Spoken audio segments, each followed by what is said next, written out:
정부가 폭염 위기경보 수준을 심각 단계로 상향하고 중앙재난안전대책본부 비상근무 1단계를 어제 오후 6시부로 가동했습니다. 이런 가운데 정부가 철근 누락 전수조사에 나선 민간 아파트 단지 중에는 지하주차장뿐 아니라 주거동에도 무량판 구조를 사용한 곳이 다수 있는 것으로 조사가 됐습니다. 자세한 얘기 정하임 기자와 짚어보겠습니다. 날씨가 참 많이 더운데 정부가 폭염 위기경보 수준을 최고 단계까지 올렸죠. 네, 그렇습니다. 폭염 위기경보 심각 단계가 발령된 건 2019년 이후 4년 만인데요. 폭염 위기경보 단계는 관심, 주의, 경계 이렇게 심각순입니다. 폭염 위기경보 경계 단계를 발령한 지 한 달 만에 또다시 한 단계 상향한 겁니다. 최근 기온이 급등하면서 온열 질환으로 인한 피해가 늘어나고 있는 상황인 만큼 범정부적 차원의 대응에 나선 걸로 보입니다.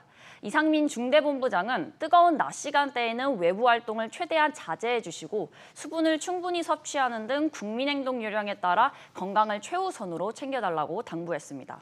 네, 이른바 순살 아파트 관련 소식도 알아보겠습니다. 문제가 되고 있는 무량판 구조를 채택한 곳이 얼마나 됩니까? 네, 어제 국토교통부에 따르면 2017년 이후 준공된 전국 민간 아파트 중 무량판 구조를 채택한 단지는 모두 293개입니다. 이 아파트들은 수평 기둥인 보업 시 수직 기둥이 직접 슬래브를 지탱하는 무량판 구조를 사용했는데요. 이 중 105개 단지는 현재 공사가 진행 중이며 188개 단지는 이미 입주를 마쳤습니다. 하지만 전수조사 대상인 민간 아파트들 가운데 이 지하주차장은 물론 주거동에도 무량판 구조를 사용한 곳이 다수 있는 것으로 파악됐습니다. 국토부는 이번 달 중 298개 아파트 단지 점검 일정과 방법에 대해 밝힌 뒤 본격적인 점검에 나설 계획입니다. 무량판 민간 아파트에 철근이 몇 개가 빠졌고 또 어떤 보강 조치를 거쳐야 하는지 등의 결과가 나오기까지 약 3개월가량이 소요될 것으로 보입니다. 네, 관리 체계나 제도에 대한 부분도 관심이 좀 필요해 보입니다.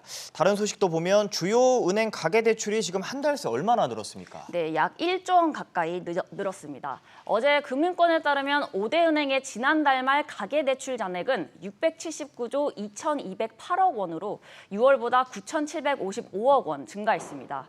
신용대출과 전세대출 등의 감소에도 주택담보대출이 한 달 사이 1조 4천억 원 넘게 늘어나면서 대출 증가세를 이끈 건데요. 5대 은행 가계대출은 지난 5월과 지난달에 이어 3개월 연속 증가세를 이어가고 있습니다. 최근 대출금리가 조금 오르긴 했지만 주택거래량이 점점 늘어나는 가운데 주택담보대출이 증가하면서 가계대출이 지난달에 이어 증가한 것으로 보입니다. 네, 마지막으로 부동산 소식 살펴보겠습니다. 최근 분양시장이 회복된 흐름을 보이고 있죠. 네, 올해 2분기 전국 민간 아파트의 초기 분양률이 70% 선을 회복했습니다. 주택도시보증공사에 따르면 올해 2분기 전국 민간 아파트 초기 분양률은 71.6%로 지난 1분기 49.5%에 비해 21.1%포인트 올랐습니다. 다만 수도권은 77.3%에서 76.2%로 초기 분양률이 소폭 하락했습니다. 네, 잘 들었습니다.